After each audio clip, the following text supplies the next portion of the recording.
The Foreign Minister of Israel said that several Muslim nations are ready to follow Saudi Arabia's footsteps in making peace with Israel. Rosafe Adut files this report. Israeli Foreign Minister Eli Cohen claimed that 6 or 7 Muslim countries from Africa or Asia will normalize ties with Israel, inspired by the proposed historic treaty between Israel and Saudi Arabia.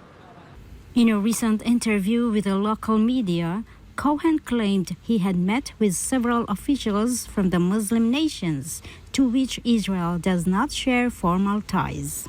The foreign minister made the statement moments after Israeli Prime Minister Benjamin Netanyahu delivered his speech at the UN General Assembly in New York. In his 25-minute address, the Israeli leader hailed the success of the Abraham Accords in establishing peace between the Jewish state and several Arab countries. However, the Israeli leader believes that the historic peace treaty between Israel and Saudi Arabia will create an even more dramatic breakthrough and broader reconciliation between the descendants of Isaac and the descendants of Ishmael.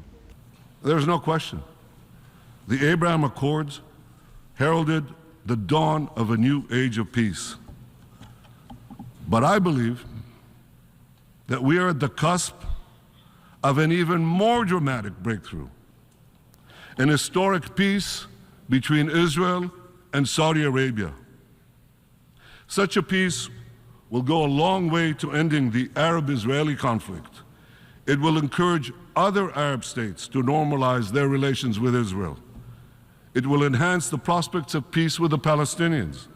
It will encourage a broader reconciliation between Judaism and Islam, between Jerusalem and Mecca, between the descendants of Isaac and the descendants of Ishmael.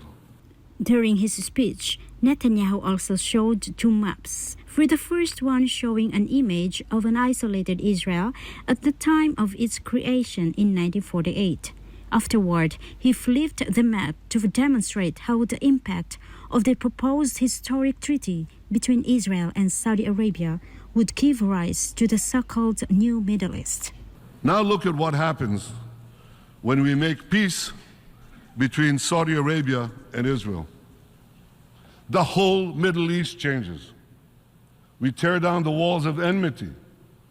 We bring the possibility of prosperity and peace to this entire region.